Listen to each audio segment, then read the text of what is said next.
So what I'm going to be talking about, obviously, is remote viewing. It's TSP, which is this type of remote viewing that I've developed. I call it next generation remote viewing. And by the way, what I wanted to say, just so that we're sort of together on this, I have had plenty of my own, let's say, ET experiences, encounters, and all kinds of things. I'm not going to talk about them because I think that, you know, people have certainly, I mean, Darlene has spoken extensively about her cosmic connection.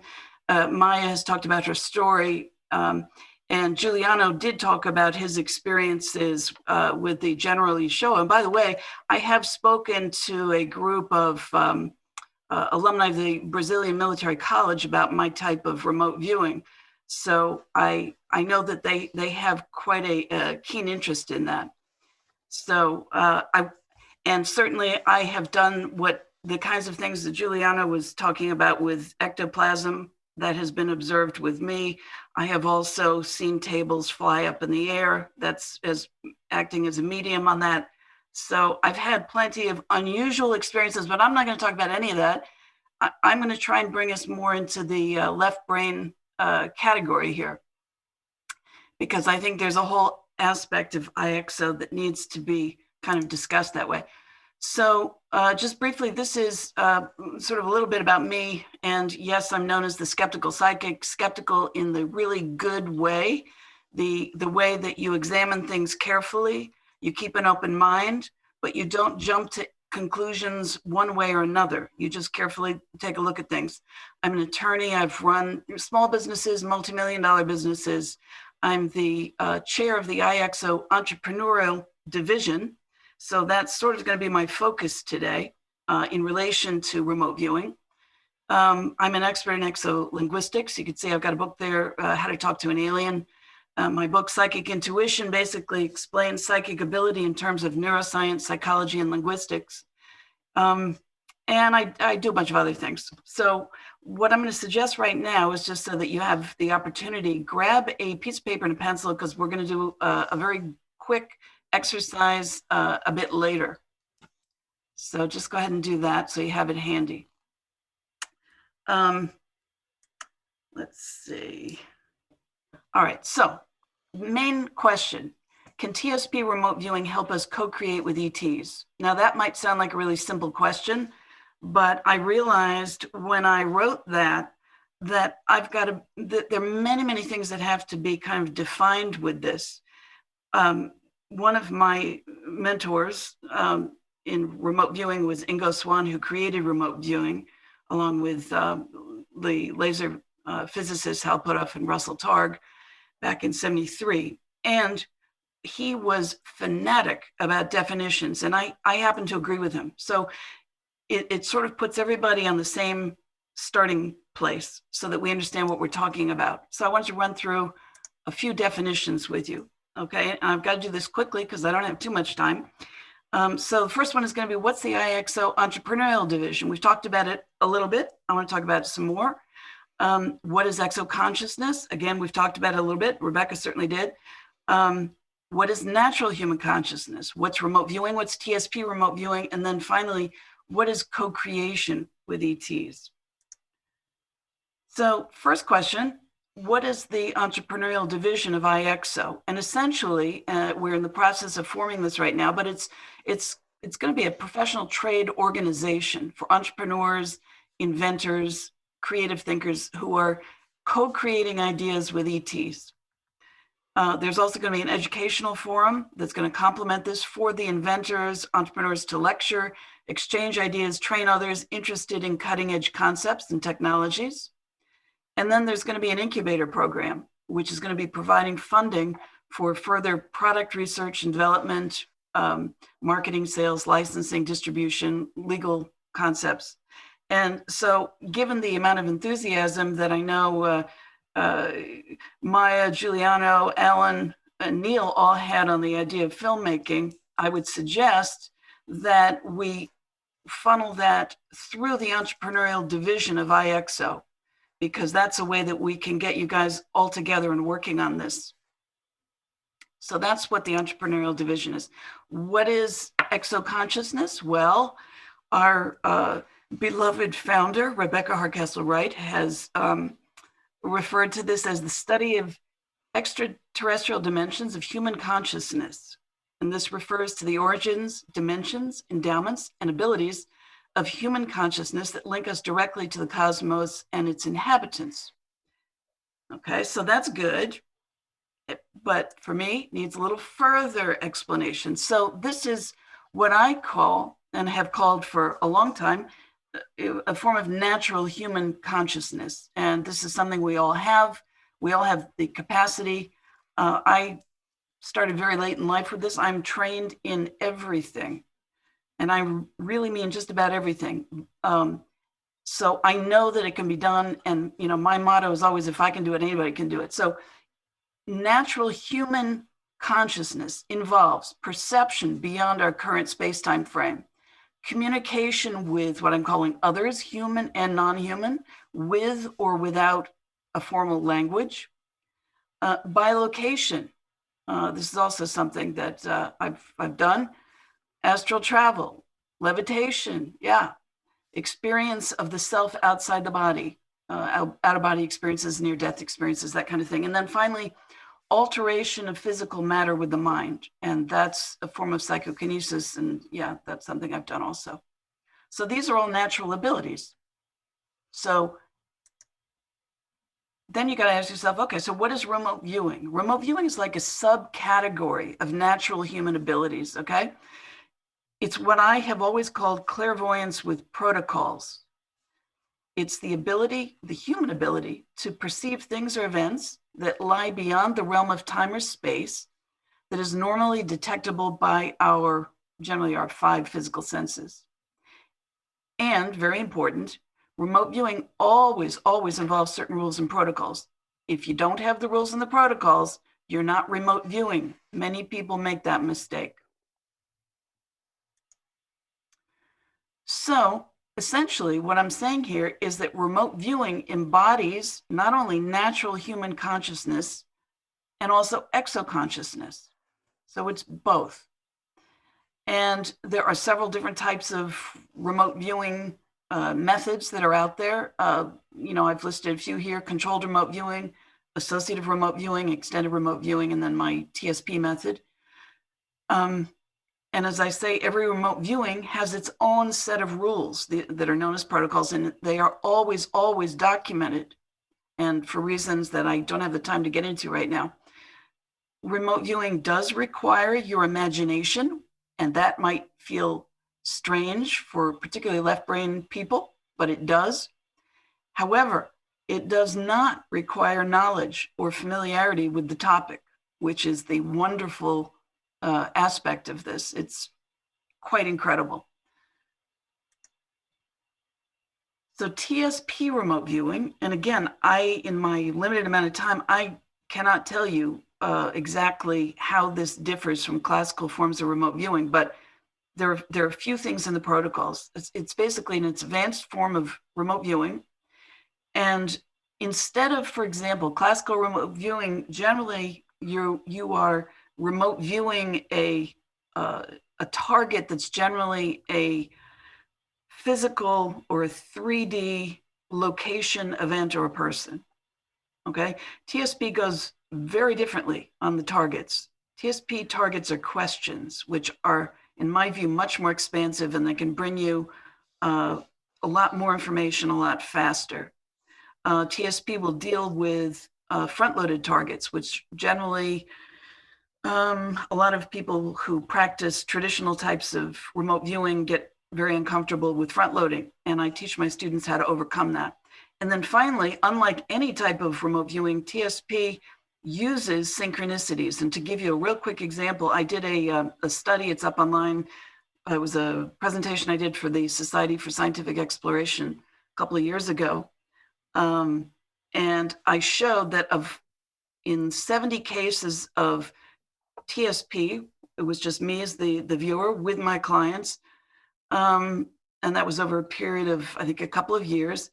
I had a 26% rate of synchronicities occurring within those sessions. And I used that within the way to score this type of TSP remote viewing, and it's quite powerful also. Anyway, so that's sort of the nutshell version on TSP.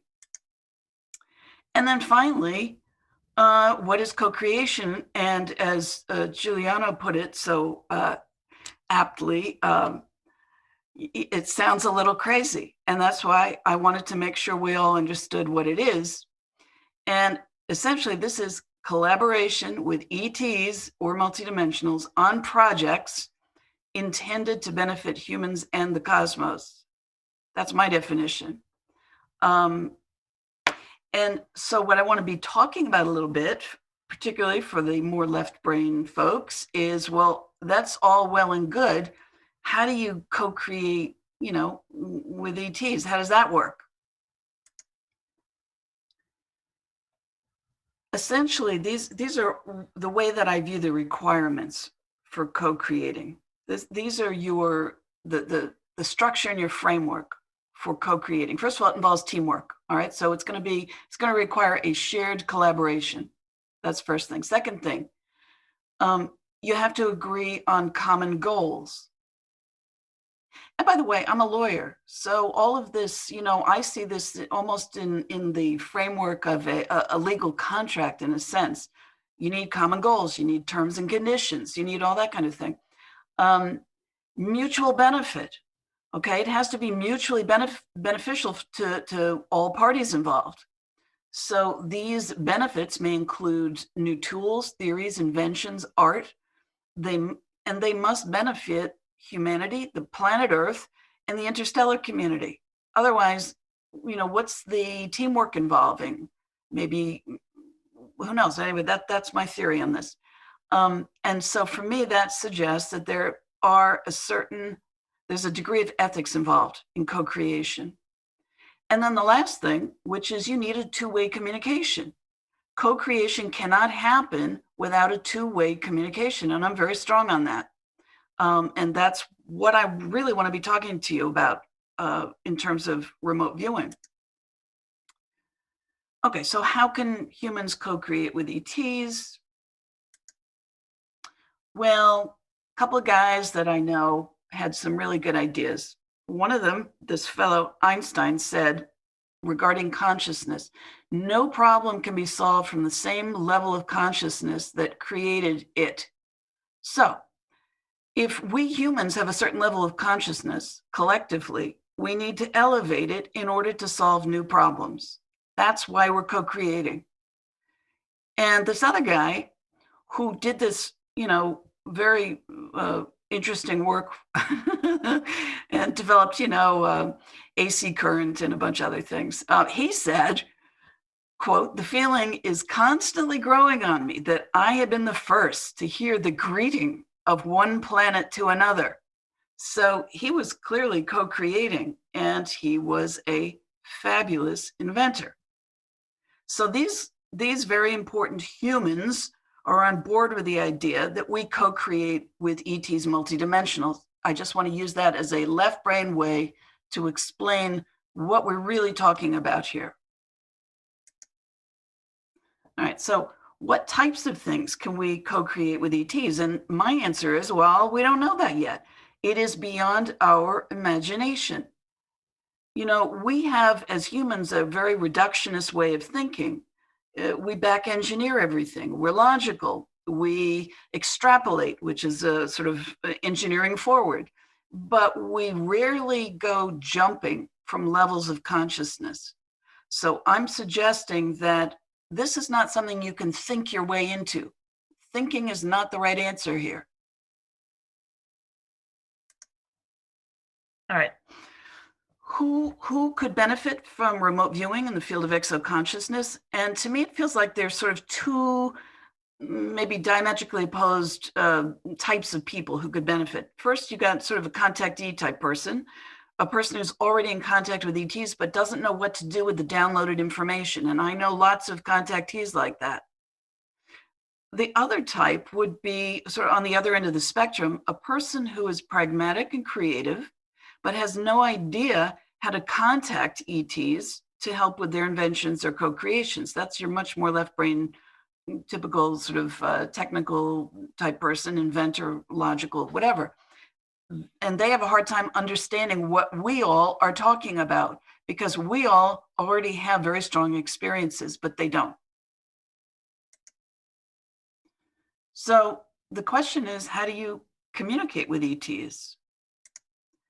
And clearly, you know, there are a number of different ways. You could do it through actual encounters with ETs, if you've had them, or memories of those encounters. Technology, they'll communicate through your recording devices, through your phones, TVs, I mean, you name it. There's all types of technology that they will communicate with. You can do it through meditation, like Darlene. You can get sort of, even if you're not in meditation, you can suddenly be sort of struck with a download of information by them. You can do it through hypnosis, trance states, dreams, hallucinogens, plant medicine, and then lastly, remote viewing, telepathy, or other psychic skills. So you have a whole wide variety of, let's say, tools to use for co-creation. But I want to run through a bunch of these to get a better picture on them. Okay, so we humans tend to be at a disadvantage because of the comparatively high level of ET intelligence. So my goal has been for decades now to find ways to increase our human capacity to acquire and transmit both better data. How can we collaborate with ETs? And as I say, co-creation really calls for that two-way communication in a dialogue format.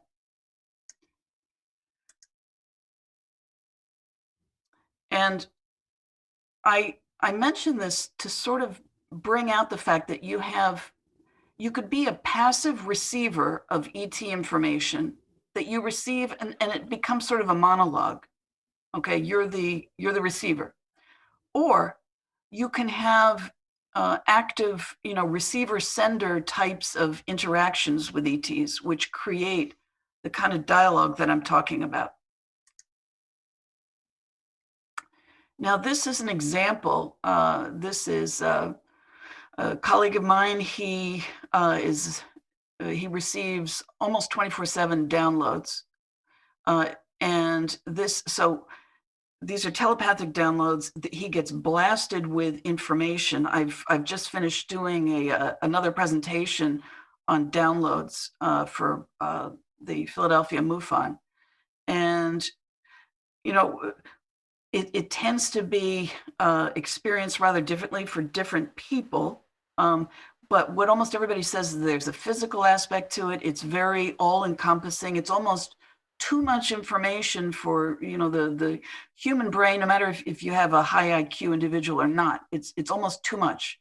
And then it comes in this very peculiar format, and he tries to capture it. I believe he's an engineer. He captures a lot of this information in sketches, and then he sort of tries to walk his way through them.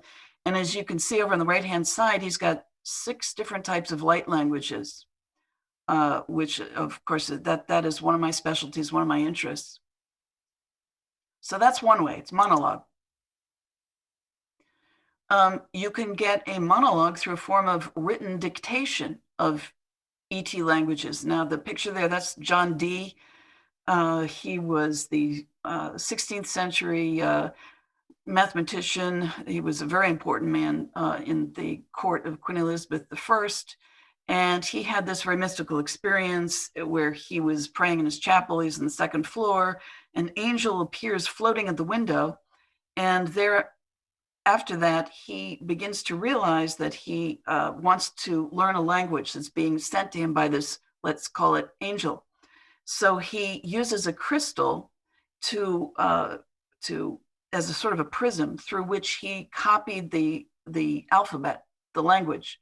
And that's known, that was sort of the first of the angelic languages, also the so-called Enochian languages. I've written about that in my book, How to Talk to an Alien. These are samples from my book, from various people who have written down different types of light languages. But again, it's a monologue. You're receiving information.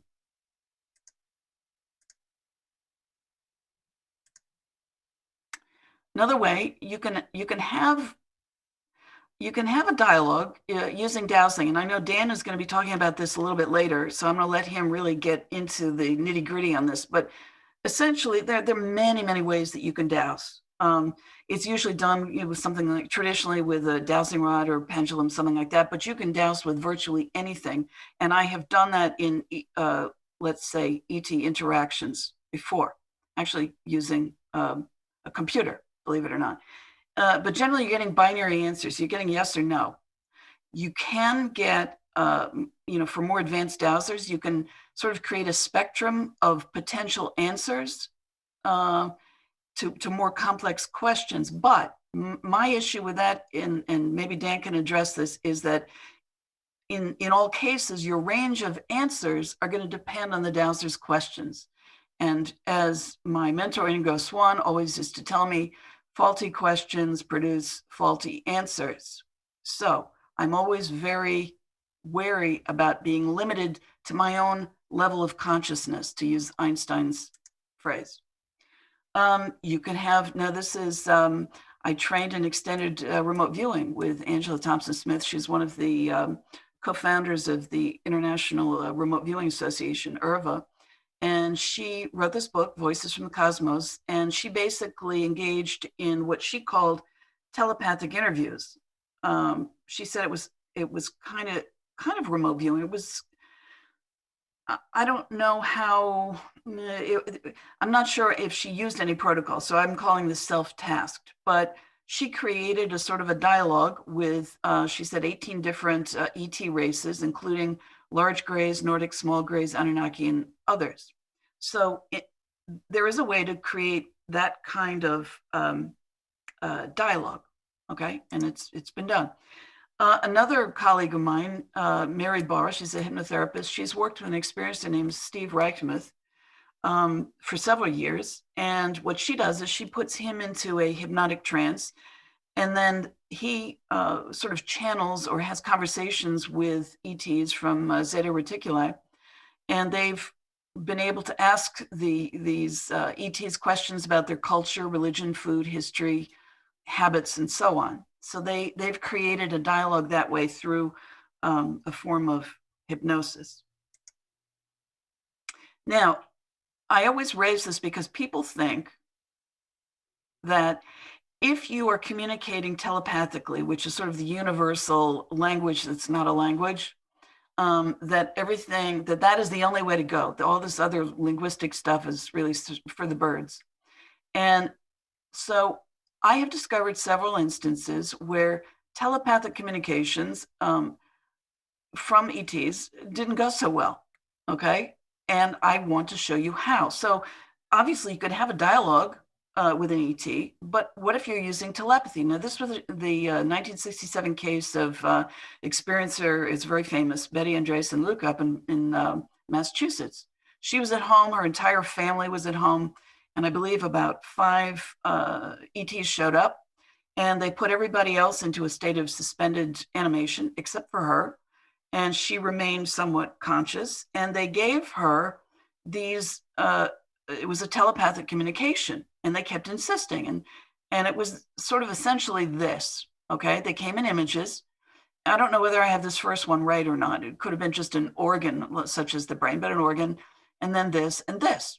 So Betty really struggled to figure out, well, what the heck is that? She sort of, in a sort of trance-like way, walks over to her kitchen stove and starts cooking up some meat, because she's thinking, oh, they want maybe an organ that's been, is well tested or something, and is heated up or cooked by fire.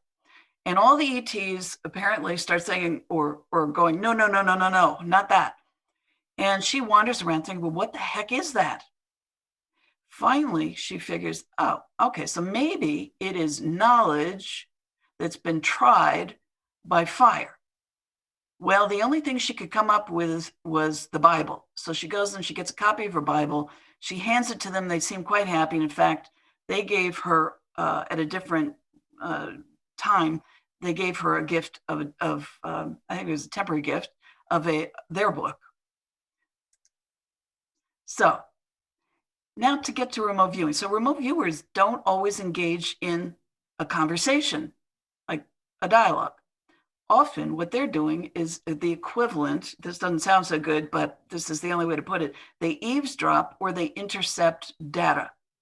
And by the way, remote viewing was set up originally for the CIA as part of its psychic spy program to create a branch of intelligence that would be able to successfully function in the face of the Russians' apparently very, very active parapsychological programming that had been going on for quite a long time. So essentially, if you have a telepathic communication, the human is almost always the receiver, okay?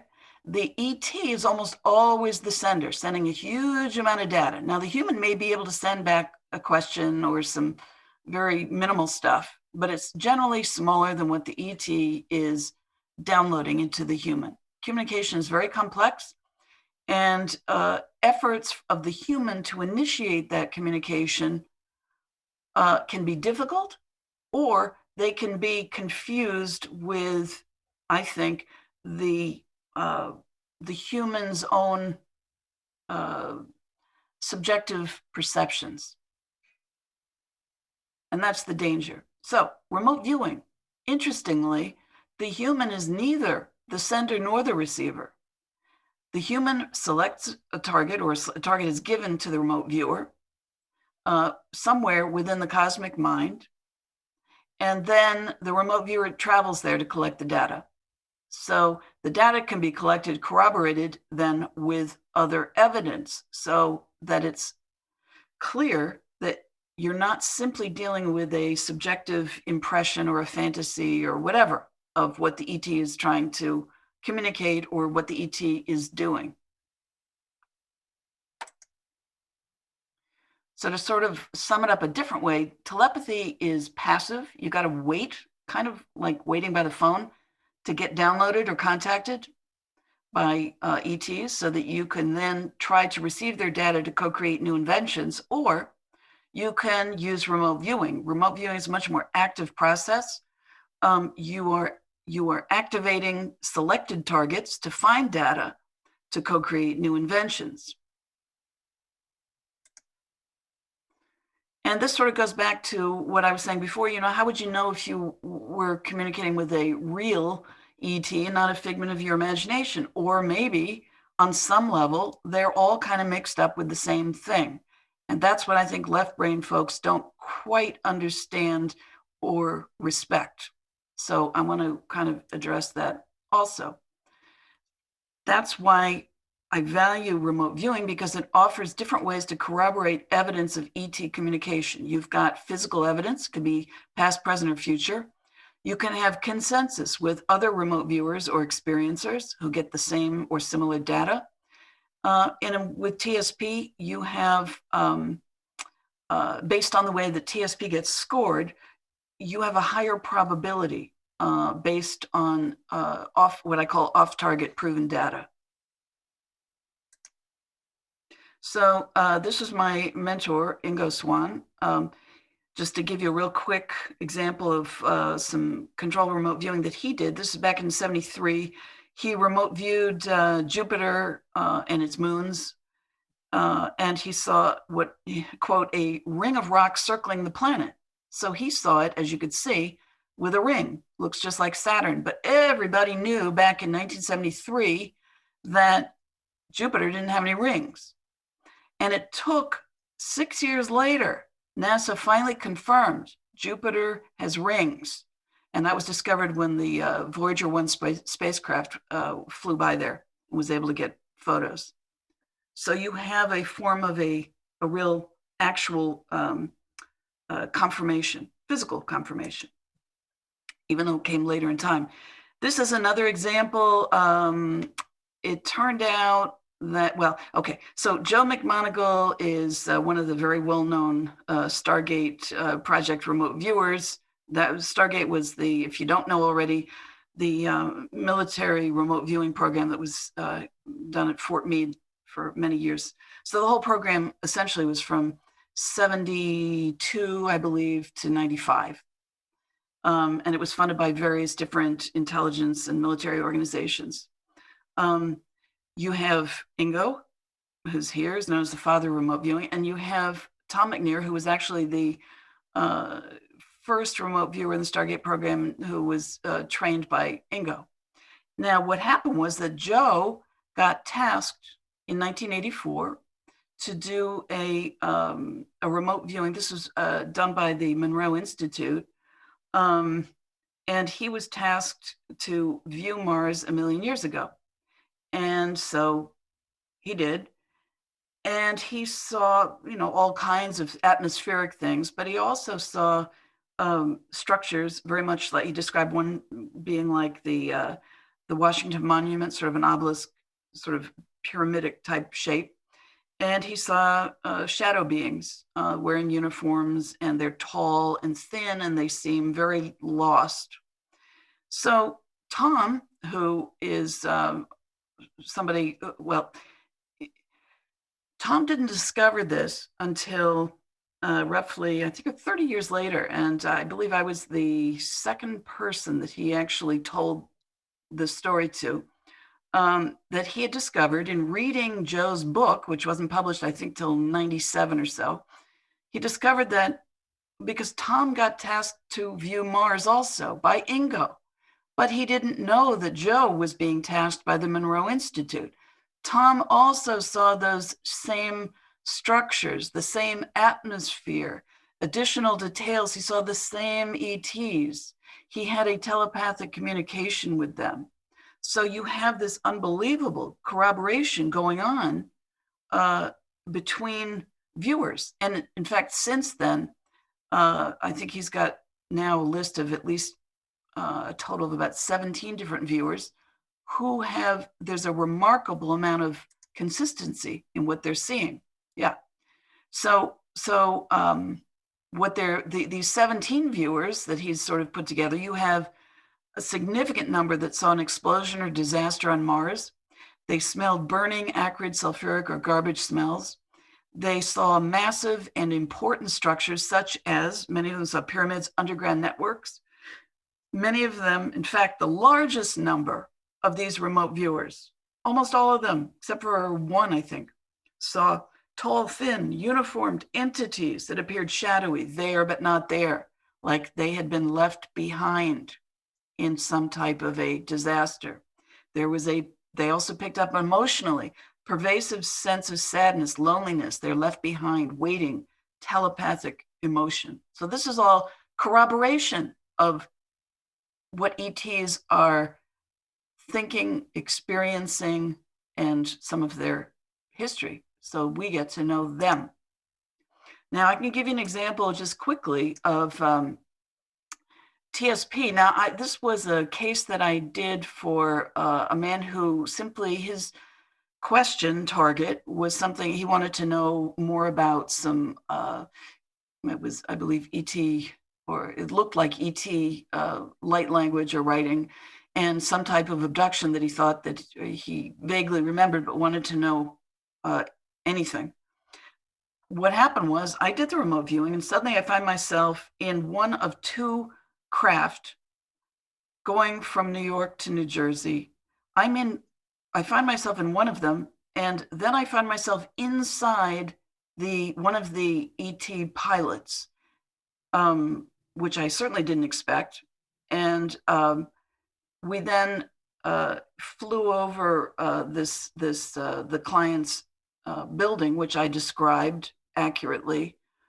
I described accurately the type of technology that they showed him. In fact, he was so astounded, he actually cried, because obviously it was something that very important to him, and it's very difficult to share this kind of stuff.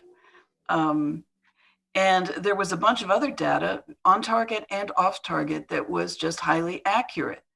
So interestingly, using TSP remote viewing, you can fully connect with the ET and get an historical, almost like playing out a movie of of that corroborates your client's experience to some degree and then amplifies it. And I don't have time to tell you the number of stories that involving TSP remote viewing where we've been able to do stuff like that, but it's pretty cool. So TSP remote viewing teaches how to accurately identify images and data. So now we're going to do that real quick little exercise that I was telling you about. So grab your piece of paper and a pencil. And I'm going to give you it's going to be easy, fast. Okay, here's what it is. I've got 2 blocks of color here. I've got A and B, or the yellow and the blue. And what I want you to do, I'm going to give you a minute to do this. So you're going to do it really fast. I don't want you to think about it. Just pick one target, pick either A or B. And then I want you to describe the image that's hidden behind that swatch of color. And I want you to describe it in about 5 to 10 words. So you can use all your different senses, impressions, thoughts, emotions, anything. I don't care. If you start to feel yourself getting stuck, give yourself permission to imagine the answer. In other words, do sort of an as if with it. Like, well, if I were able to see what's behind that, I would see, and then just do it. So I'm going to be quiet for about, I'll give you about a minute. And just scribble down whatever you get. And then I'm going to reveal to you what's there.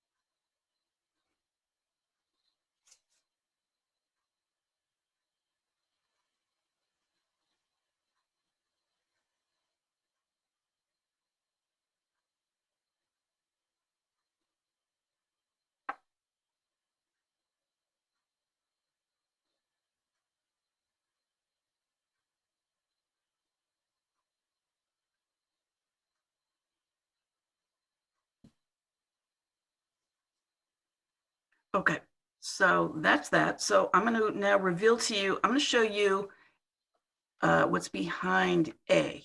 And by the way, one thing you may notice about what you've written down, you may notice sometimes targets bleed over each other. So you may get aspects of both. So just bear that in mind. All I want you to do is to sense how you got the information you got. And this is why I cannot teach you TSP in a couple of minutes. It takes a long time and a lot of practice. All right, this is your target. All right. So what you may have written down could have been like some really creepy situation you imagined yourself in, or something uncomfortable or whatever. It might not be a spider and a snake. It might be something else, but what you connected with was your emotion correctly. Or you could have gotten sort of an object identification with it. You know, you got a centipede with lots of little legs, sort of creepy, and it kind of looks like this, but it isn't this. It's similar. You got the essential object. Or you could have gotten maybe the shape, which is, a piece of rope is not a snake, but you really got that shape down. Or you could have connected with these empty space areas, okay? Maybe you saw like a pair of eyeglasses. Maybe you saw something like this. This is what you focused on. That's where your mind felt drawn. Or maybe you got some type of it. Maybe you drew legs with little veins in them. Well, what would that mean? Well, those are called spider veins. So you might have had a linguistic association, a word association with that. Okay.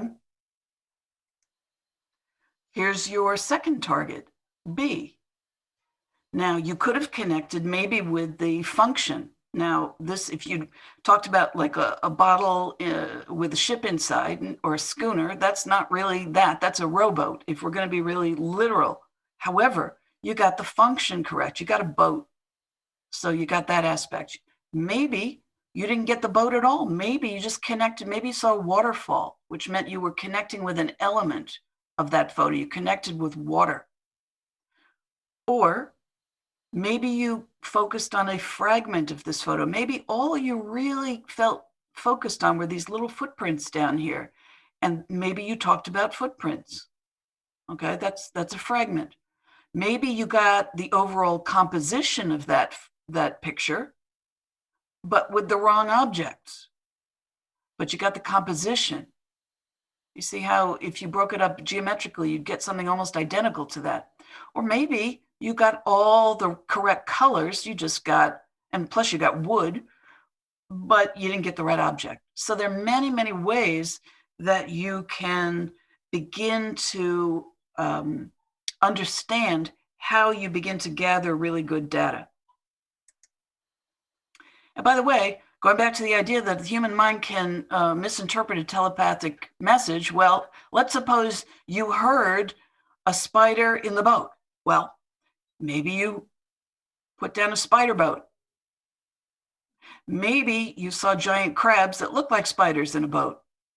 Maybe you saw Spider-Man in a boat. Or maybe you saw an actual giant spider in a boat.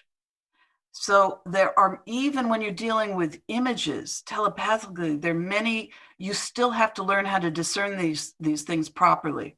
And that's what I teach people. And part of this is really learning to understand the crosstalk that goes on between your left brain and your right brain, which is receiving data and interpreting data.